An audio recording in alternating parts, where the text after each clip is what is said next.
Bonjour Douala, bonjour à vous Patricia, bonjour Aimé. J'aime à le rappeler, Aimé et Patricia, vous êtes tous les deux bien aimés à Yaoundé. Yaoundé où je vous souhaite la bienvenue, tout comme à nos millions de téléspectateurs, ceux du Cameroun et du monde entier, qui sont chargés fort d'informations. À eux comme à vous, j'ai dit bienvenue à cet exercice. J'ai nommé la revue de presse, en tout cas c'est la première partie, Made in Yaoundé, édition de ce mardi. À la une de Cameroun Tribune, édition justement de ce mardi, il y a ces travaux de restitution de la Confédération africaine de football, dont les travaux ont eu lieu hier au niveau du ministère en charge des sports et de l'éducation physique. En tout cas, la mission d'inspection de la CAF, arrivée en fin de ce jour, était réunie hier aux côtés d'ailleurs du comité local d'organisation de la Coupe d'Afrique des Nations de football édition 2018, naturellement que le Cameroun va abriter. Il en ressort que la Confédération africaine de football, la CAF, tire les chapeaux au Cameroun sur le chantier des constructions des infrastructures, mais encourage d'ailleurs le pays de Roger Mila et de Samuel Eto'o-Fils à accélérer les travaux pour être prêt le jour dit. À la grande une de Cameroun Tribune, édition de ce mardi, encore de Cameroun Tribune, justement, il y a la présidentielle d'octobre prochain. L'on sait que le scrutin arrive et on avance à grands pas vers la date butoir, c'est-à-dire la date fatidique, c'est-à-dire le 7 octobre prochain. Et justement, le journal fait part de ces mesures de sécurité examinées qui ont été adoptées puis qui seront donc mises en application le jour dit. Et cela est d'ailleurs le fait d'une réunion qui s'est tenue hier, une réunion, on va dire, stratégique qui réunissait donc le ministre délégué à la présidence de la République en charge de la défense et tous les autres membres, tantôt du gouvernement, tantôt de l'administration de sécurité, qui sont donc impliqués dans la sécurité des personnes et des biens vivants au Cameroun. La réunion sociale dont il s'est agi visait donc à évaluer toutes les mesures avant, pendant et après le rendez-vous du 7 octobre prochain. Justement, cela a été fait sur instruction du président de la République, signale justement Cameroun Tribune dans sa livraison de ce mardi. Et au sujet de la présidentielle, encore le journal L'Action, c'est le journal du comité central du Rassemblement démocratique du peuple camerounais, le RDPC, qui est donc également en kiosque ce mardi. L'Action qui active donc l'engagement des militants du RDPC, militants au féminin. Vous voulez, si vous voulez, on parlait donc des militantes du RDPC dans l'Action ce matin, justement parce que le bureau national de l'OFRDPC, c'est l'organe féminin du Rassemblement démocratique du peuple camerounais, qui tenait hier au siège du parti des travaux, question de renouveler leur soutien on ne peut plus inconditionnel à leur champion. J'ai nommé Paul Biya. Et dans la même veine, le journal L'Action annonce cette fois-là pour le 16 août prochain. Cette fois-là, ce seront les travaux, les assises donc du Bureau national de l'OJRDPC. C'est l'organisation des jeunes du Rassemblement démocratique du peuple camerounais dont le journal annonce donc les travaux pour se tenir le 16 août prochain. Comme les militants du RDPC et des autres coins du pays et bien plus, et bien Heure d'Afrique également en kiosque ce mardi fait savoir que Zouétélé, nous sommes là dans la région du sud Cameroun. Zouétélé est en rang serré derrière le président candidat Paul Biya. Il n'y aura pas de place là-bas pour la moindre voix. S'agissant des opposants camerounais, tout est acquis pour Paul Biya, semble conclure le journal. Paul Biya qui fait aussi, vous allez le voir, la grande une de l'hebdomadaire Hot News dans sa parution de ce mardi. Le journal Hot News qui n'a pas oublié qu'il s'est rendu, lui, en Europe, Paul Biya, en compagnie de son épouse. On l'a dit hier à propos de la une de Cameroun Tribune. Hot News le reprend ce matin.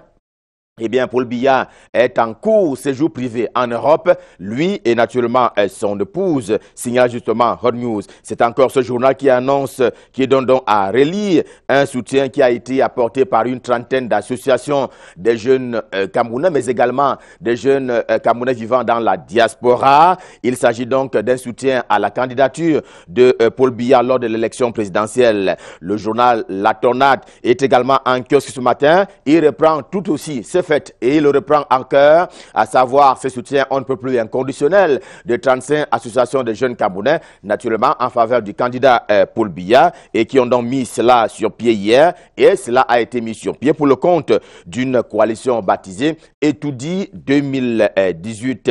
Même son de cloche au journal Dernière Heure, également en kiosque ce mardi, le journal qui semble donc saluer l'initiative en ceci qu'elle participerait, selon les explications qui sont donc fournies par le journal.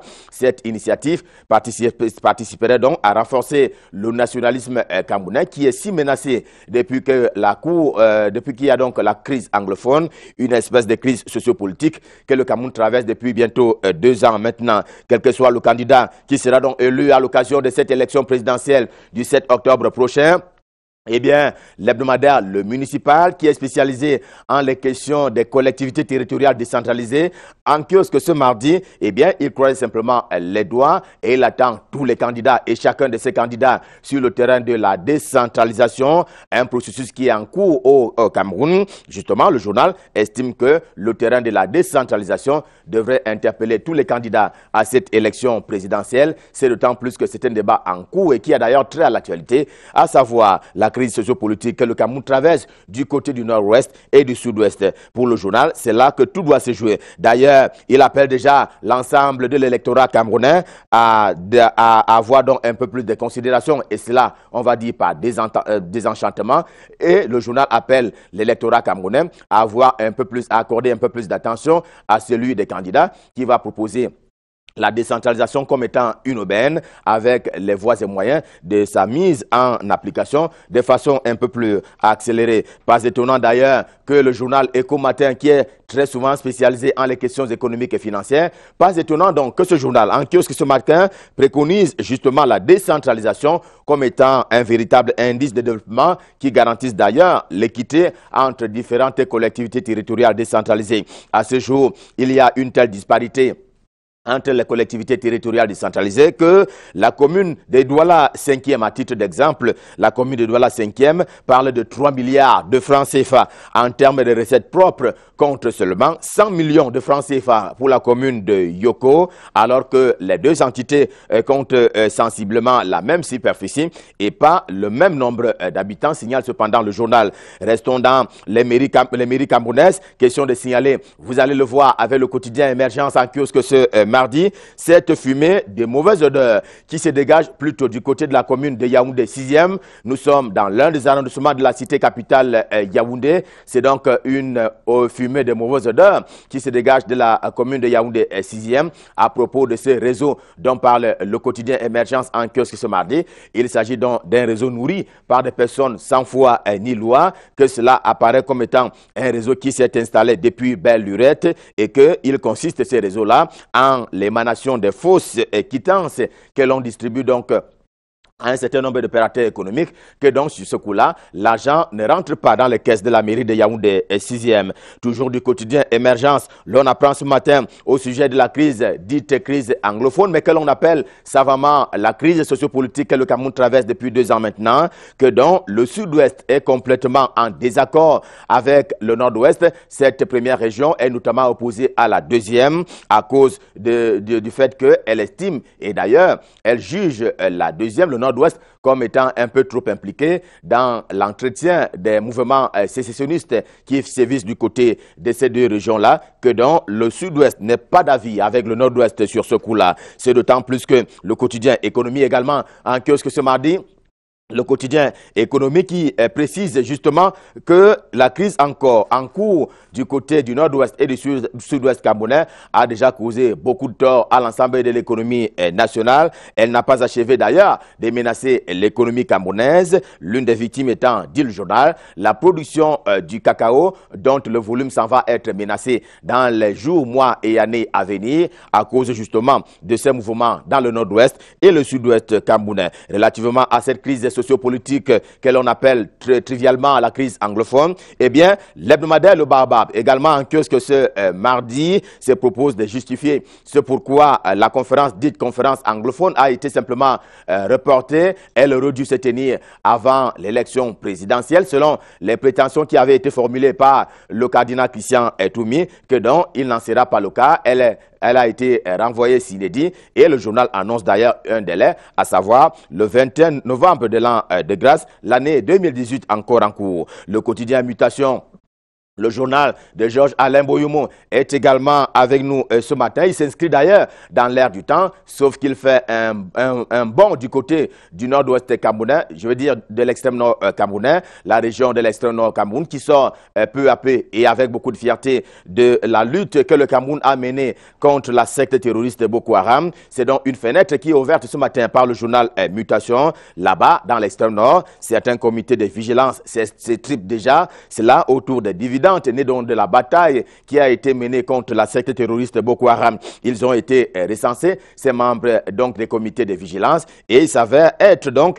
14 000. Mais le problème se pose en l'état actuel des choses, à savoir le partage du beefsteak après donc la bataille et la guerre qui a été menée contre Boko Haram. C'est une guerre qui n'a pas encore été totalement remportée, mais on est en voie, naturellement, comme l'indiquait encore le président de la République, on est en voie d'éteindre totalement les membres de la secte terroriste Boko Haram. Et on va rester dans le septentrion camerounais, donc le septentrion camerounais qui est composé de l'Adamawa, région de l'Adamawa, région du Nord et région de l'extrême Nord. On va y rester avec le journal de Léopold Clovis Nudjo. J'ai nommé le quotidien L'Épervier qui rappelle, s'il en était encore besoin, et dans sa parution de ce mardi, que les pèlerins camerounais sont arrivés et sont arrivés à bon port du côté de la Mecque.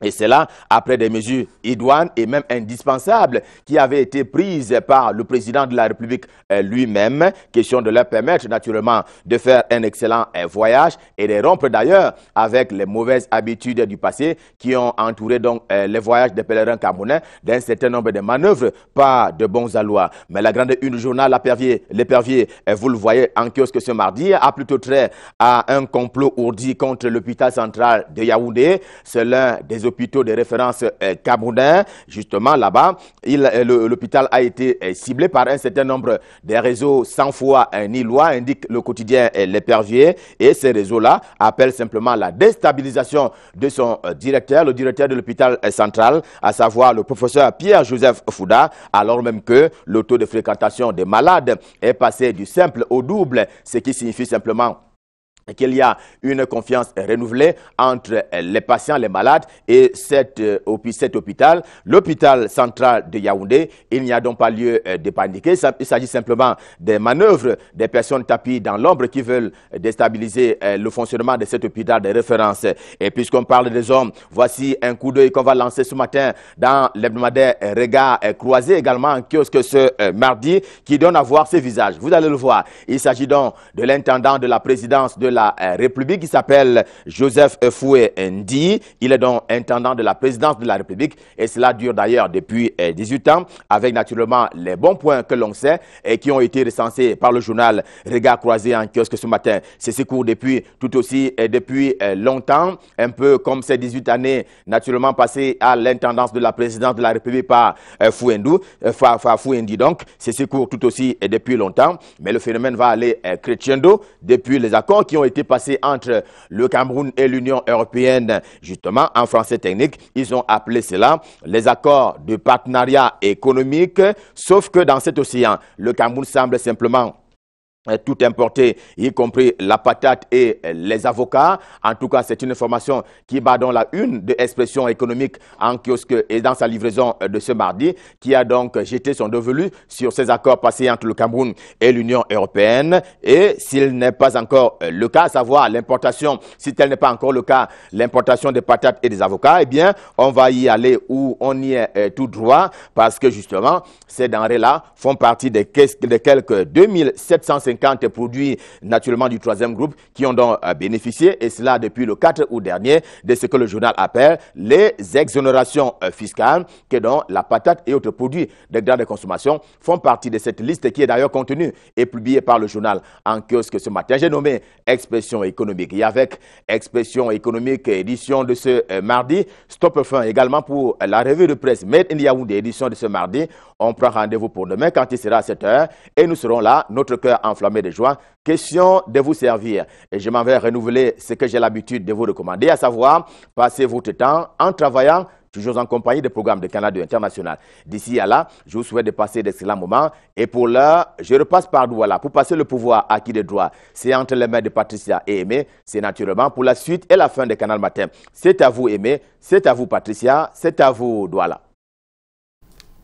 Et parlant de travail, il le disait d'ailleurs, grand penseur français Voltaire, le travail éloigne de nos trois grands mots, le vice, l'ennui et le besoin. On dit merci encore à Ghislain Pierre-Essonneau que l'on va retrouver avec beaucoup de plaisir demain. Il sera à 7 h pour la revue de presse. Merci GPE. Allez, coup de chapeau ce matin pour cette première livraison de la revue de presse. Et nous allons, sans transition, garder le même exercice cette fois avec Michael Tipkio, tout aussi élégant que Ghislain Pierre-Essonneau, dont j'ai apprécié la cravate ce matin.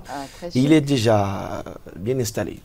Bonjour Michael. Bonjour à vous Patricia, bonjour Aimé. Bonjour. Bonjour à tous ceux qui nous regardent ce mardi. Le temps que tout se mette en place du côté de la réalisation, on va rappeler qu'une réunion d'évaluation était prévue hier à la salle de conférence du ministère de la Défense justement pour évaluer la situation sécuritaire au Cameroun. On rappelle que cela est relatif au présidentiel ou à la présidentielle 2018 qui se tiendra en octobre prochain.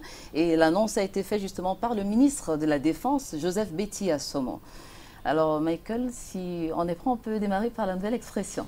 On démarre par la nouvelle expression, vous l'avez dit Patricia, qui nous parle des finances 2019 face à une de ce matin avec le projet de budget qui est donc à l'épreuve des crises au Cameroun. Le comité interministériel d'examen de ce projet de budget 2019 était réuni hier à Yaoundé. Question de tabler sur ce budget de l'année 2019 au Cameroun. Des recommandations faites par le président de la République en juin 2018 au sujet de ce projet de budget doivent être prises en compte. Le comité interministériel d'examen a donc démarré hier ses travaux dans un contexte trouble marqué, note la nouvelle expression, par 3 grandes crises concomitantes sans précédent à travers le pays, sécuritaire, sociopolitique et même économique, ce qui fait d'ailleurs craindre au journal la nouvelle expression si le budget 2019 sera élaboré dans la sénérité. Comment sera donc élaboré ce budget 2019? Paul Motazé, le ministre des Finances, croit avoir une réponse. Pour lui, ce n'est pas immédiatement à la fin de la réunion qui se tient à Yaoundé que les nouvelles orientations de ce budget vont ressortir. Il faut du temps, effectivement, pour y arriver, mais il est sûr que les grandes lignes édictées par le président de la République, je vous le disais, dans sa lettre circulaire de juin 2018 sur la préparation du budget 2019 seront respectées. Note le journal de Séverin Tchounke qui, à son pied de une, revient sur cette bavure de l'armée camerounaise enregistrée il y a quelques jours encore. Maurice Kamto qui envisage une enquête indépendante au sujet de cette vidéo, vous vous souvenez, circulant dans les réseaux sociaux et mettant en image des militaires de l'armée exécutant des femmes avec leurs bébés. Et donc le gouvernement camerounais, à travers le porte-parole de la communication, le porte-parole du gouvernement, Issa Chiruma Bakari, ministre de la Communication, a fait une sortie pour faire état de ce que 7 militaires camerounais ont été arrêtés. 7 militaires camerounais ont donc été mis aux arrêts et une enquête a été ouverte pour déterminer leur responsabilité dans le cadre de ces images qui circulent dans les réseaux sociaux. Maurice Kamto demandant au gouvernement de faire un peu plus, de faire la lumière, toute la lumière justement sur cette vidéo de bavure de l'armée et ces militaires justement qui ont été mis aux arrêts. Et si toute la vérité n'est pas dite, Maurice Kamto, le président du Mouvement pour la Renaissance du Cameroun, envisage donc la mise sur pied d'une commission d'enquête indépendante pour enquêter et connaître ce qui s'est exactement passé. La politique à la une de la nouvelle expression aussi aujourd'hui avec la présidentielle 2018 et le Rassemblement démocratique du peuple camerounais qui est déjà en campagne dans la région de l'Ouest Cameroun. Depuis la convocation du corps électoral, le parti du président Paul Biya a tenu plusieurs meetings dans la région de l'Ouest du pays, le département de la Mifi, des Bamboutos et même Djundé ont enregistré plusieurs meetings de cette formation politique depuis le début, depuis la convocation du corps électoral. Et le journal Info Matin, le quotidien en kiosque également aujourd'hui, parle aussi de campagne électorale et toujours du Rassemblement démocratique du peuple camerounais avec Jean-Claude Bekolomban qui mobilise le Nyon et Foumou derrière Paul Biya. C'était à la suite d'un meeting, un meeting géant qui s'est donc tenu dans le département du Nyon et Foumou. Le militant engagé et chef de zone a battu le rappel des troupes dimanche dernier à Ayos pour un méga meeting de soutien à la candidature du chef de l'État à la prochaine élection présidentielle présidée par l'ancien ministre du gouvernement Robin Kilian en qualité de chef de la délégation permanente départementale du comité central du RDPC et plusieurs autres membres du gouvernement et même anciens membres du gouvernement prenant la parole à son tour. Bekolomban de la ville générale a su trouver les mots pour galvaniser davantage les militants après l'étape d'Ayos. La caravane du meeting de soutien au RDPC s'est ébranlée à Ndom dimanche pour assurer une victoire 100% au candidat du Rassemblement démocratique du peuple camerounais, Paul Biya, à l'élection présidentielle du 7 octobre prochain. Aurore Plus est également en kiosque aujourd'hui et le journal qui revient sur cette affaire de braquage au domicile du secrétaire général à la présidence de la République, Ferdinand Ngongo, en début de week-end dernier, quand le régime s'attaque au régime. Titre le journal de Michel Michaud-Moussala ce jour, entre actes crapuleux. Règlement de compte et attentats kamikazes, les langues ne cessent de se délier après le raid nocturne et sanglant chez le secrétaire général à la présidence de la République. Et le journal de s'interroger, comment est-il possible que le vrai patron de la police et du renseignement du Cameroun reçoive comme un citoyen lambda des braqueurs directement dans son domicile qu'on imagine plus qu'étroitement gardé. La question taraude dans l'esprit de Loïc Ahanda du journal Europe Plus ce jour, qui s'interroge sur les mesures sécuritaires dans le sérail. Conclut le journal Europe Plus, c'était avance l'hypothèse d'un règlement de compte qui a mal tourné, un message sibyllin que des ennemis de l'intérieur ont voulu passer au secrétaire général de la présidence de la République et dont un avertissement sans frais et sans risque justement d'accréditer l'une ou l'autre des hypothèses. Europe Plus est néanmoins, écrit-il aujourd'hui à mesure d'affirmer que la personnalité de Ferdinand Ngongo charrie bien de sarcasme au sein du système de Yaoundé. Et l'éditorial de Michel Michaud-Moussala ce jour parle du gain facile en s'appuyant sur ce qui s'est passé il y a quelques jours ou alors quelques semaines seulement à Yaoundé avec cette dame distribuant de l'argent et même des produits dans un supermarché de la capitale camerounaise et de nombreux Camerounais qui ont accouru pour s'emparer de cet argent et même de ces produits. Au jour d'aujourd'hui, écrit Michel Michaud-Moussala, il existe encore des Camerounais qui croient que c'est le gouvernement qui leur a empêché de s'enrichir. Malheureusement, un professeur a démontré que les Camerounais aiment donc l'argent facile. Il faut donc que les Camerounais apprennent qu'il faut travailler pour gagner son pain quotidien. Ce gain facile conduit certains des citoyens camerounais à tremper des mains dans des choses compliquées. C'est ainsi que de jour en jour dans les foyers, on assiste à des scènes où des femmes dans les gros cylindrés se retrouvent en train de se laver en plein carrefour dans le souci de gagner de l'argent. Cela s'applique également aux hommes. C'est donc l'appel au travail de Michel Michaud-Moussala lancé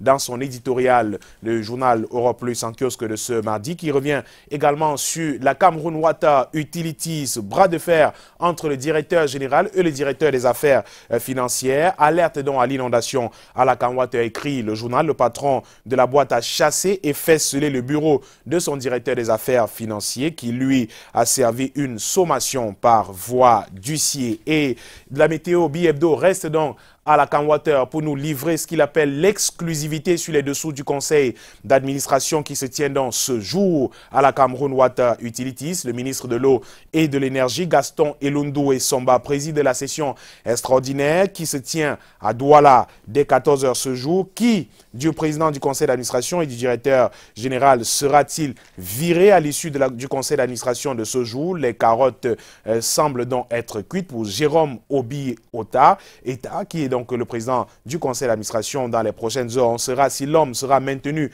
à son poste ou pas. Il totalise 12 ans comme président du conseil d'administration, une longévité à marge des textes en vigueur qui fixent le mandat des PCA des structures publiques à 3 ans, renouvelable une seule fois. Une autre personne qui pourra pâtir du conseil d'administration de ce jour, écrit le journal La Météo.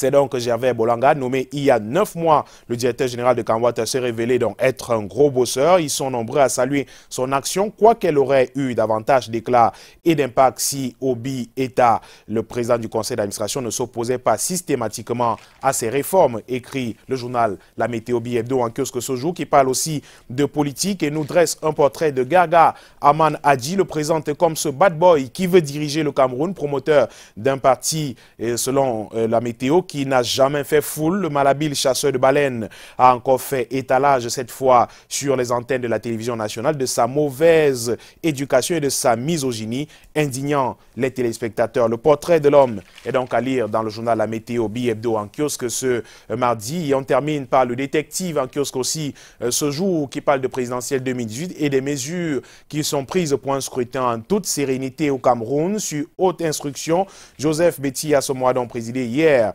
à Yaoundé, une réunion spéciale d'évaluation de la situation sécuritaire du pays, occasion pour le MINDEF de mobiliser les forces de défense et de sécurité pour un déroulement sans heurts de l'élection du 7 octobre prochain au Cameroun. Le pied de une du journal Le Détective est consacré à la politique et de Jean-Jacques Ekindi et Pierre Kwemo en renfort pour unir l'opposition camerounaise en vue de l'élection présidentielle du 7 octobre prochain. Le chasseur de Lyon et le maire de Bafan ont été sollicité pour mener les négociations en vue d'une candidature pas nécessairement unique de l'opposition, mais de large consensus pour la présidentielle du 7 octobre prochain au Cameroun. C'était donc hier, ils étaient réunis face à la presse dans la métropole économique camerounaise. C'est avec le détective que nous mettons en terme à cette deuxième partie de la revue de presse de mardi. Merci beaucoup, Michael Chipkio. On va le dire, quand amitié et boulot font bon ménage, ce sera l'occasion ce matin de faire un clin d'œil. Je voudrais qu'on le fasse ensemble à trois commissaires qui sont d'excellents comme collaborateurs. C'est dans le département, évidemment, de la police judiciaire à l'ouest du pays. On pense à notre très cher Kopol Cédric, dit Big Nietzsche. On pense également au commissaire Kakebe Kombo, Michel Platini, sans oublier Edima Ferdinand Kougou Olivier. Évidemment, depuis Bafoussam, vous avez quelques amis encore à Bafoussam? Ah ben, puisqu'on est à Bafoussam, puisque vous parliez des commissaires, je vais saluer moi plutôt un inspecteur de police. Il s'appelle Jules Ferry Wambe. Jules Ferry Wambe, c'est un grand homme, il exerce dans la police camerounaise, il réside à Bafoussam et on en profite pour faire un clin d'œil, pourquoi pas, au délégué du gouvernement auprès de la communauté urbaine de Bafoussam, Emmanuel Zete, qui nous regarde certainement aujourd'hui. Vous avez remarqué que j'ai fait un tour à la cuisine parce que tout à l'heure, je ne voudrais pas que vous soyez très loin de cette célébration. On comprendra pourquoi la pasta accompagne Canal Matin et tous ceux justement qui se demandent, tiens, comment ça se passe? Il n'y a pas que les spaghettis. J'espère que vous aurez envie. Hein. Je vous offre quoi? Ça vous intéresse, les macaronis? Allez, c'est vrai qu'après, ça c'est les tortilles. Hein. Allez, c'est mieux quand c'est une dame. C'est elle qui gère la cuisine. Vraiment, j'ai été un peu perturbé pendant la revue de presse. Allez, Michael Chipkio, on va surtout rappeler que tout à l'heure, on aura l'exercice de ma chanson du cœur. Les téléspectateurs ont déjà compris. Pour ceux qui sont allés sur la toile, sur la page Facebook de Canal Matin, que les propositions sont déjà déposées. On a mis la balle au centre, le centre comme la région, et on va aller dans un Bikoutsi partagé entre deux grandes stars. Un qui nous a révélé tout son talent avec la chanson Coup de cœur, et Eboué Chaleur. Bon, on prendra une autre proposition donc ce matin de Eboué Chaleur, Mayelang.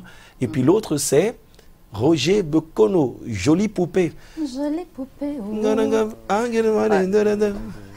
Ben voilà, ma chanson du cœur. Faites votre choix et dites-nous pourquoi. Attendez, le deuxième titre me parle plus. Hein. Jolie Poupée. Jolie Poupée, oui, Jolie Poupée. Parce que vous aimez... Pour le rythme, le rythme de danse. Parce que ça se rapproche à la gente féminine. Oui, un peu ça aussi. Il y a également, toutes les raisons militent à ce que je puisse choisir cette chanson. J'ai parlé de son rythme tout à l'heure, le pas de danse qui est très cadencé, à la fois très intéressant. Également le fait que ça se rapproche de la gente féminine. Je crois que c'est un honneur également, un hymne qu'il fait à la femme, une fleur qu'il fait également. Ça nous étonne guère. Je parle sous le contrôle de toutes les déesses qui nous regardent ce matin. On sait que les hommes, en fait, sont de bons chasseurs. Et il se trouve, en fait, que chaque fois qu'ils ont une nouvelle conquête, ils marquent un trait dans leur tableau de chasse. Allez savoir si c'est vrai. Je crois, en fait, que ce serait aussi l'occasion de faire un sympathique coucou à tous nos téléspectateurs qui nous regardent de part et d'autre, que ce soit dans le septentrion, dans les parties nord-ouest et sud-ouest du pays, bref, partout. Coucou au colonel Jean-Jacques Fouda, colonel Osomba, notre très cher Gérard Epané et Wayan Daïsala, sans oublier Consti Fonko, qui sont de grands téléspectateurs. On célèbre aujourd'hui les Evrad. Evrad, le prénom du jour. Maximilien là, on vous a surpris. Hein. Alors, vous avez 10 secondes pour vous souvenir d'une personne. Maximilien, Evrad. Evrad Nono. Evrad Nono, c'est un petit neveu à moi. Un petit cousin plutôt à moi, Evrad Nono, il est à Baganté, je lui dis bonjour. Et voilà. Il y a Evrad Dingue. Evrad Dingue également, c'est un camarade de classe. Il est en Belgique, il nous regarde aussi certainement. Je lui dis bonjour, s'il est devant son poste téléviseur. Il est Maximilien. Aussi, oui. Maximilien Quadjo. Maximilien Quadjo, je crois bien, si le nom est réel. C'est pas un Ivoirien, c'est un Camerounais. D'accord, oui, justement, la précision s'impose. Voilà. Il est à Douala, lui certainement. On pense également à Maximilien Yatanyasa, qui est un grand animateur. D'ailleurs, c'est lui qui nous a tenu la main, on va le dire. Je crois qu'elle est... Vous connaissez Jeff Yonke? Je crois qu'au moment où on faisait les armes dans ce métier, dans ce qui deviendra plus tard le notre neveu métier, de l'autre, Edgar Yonke. Justement, Sur Chute FM, à l'époque, on l'appelait le Zik mignon. Oui. Zik Master, Greg Ondobo, Zik mignon. Et puis Gérard Niateux, donc vous le connaissez, c'est bien. Enfin, on avait 3 collaborateurs, donc 3 plutôt coordonnateurs. Il s'agit donc de Joline Mgom, Léonard Châtelain, bien sûr, Maximilien Yatanyassa. On vous souhaite de passer une excellente journée. Je le souhaite également, Patricia, à vous également, Aimé, et à tous Merci ceux beaucoup. qui nous regardent ce mardi matin. Allez, Michael Tipkio, Eric Elundu, du côté de Yaoundé, hein, on n'est pas loin d'Odja. Il fait partie de ces vétérans Boraban qui nous ont tenu tête il y a quelques mois. Mais encore bravo hein, à tous les vétérans. On a vu Michael dans le reportage du match amical de samedi dernier, surtout la troisième mi-temps où on les a rossés 5-0. Allez, merci encore à vous et un neveu particulier de Aurélie Bernadette qui est à l'honneur, Minkoulou Alain William, happy birthday. Son fils à elle est Benda Kevin Brian, né aujourd'hui.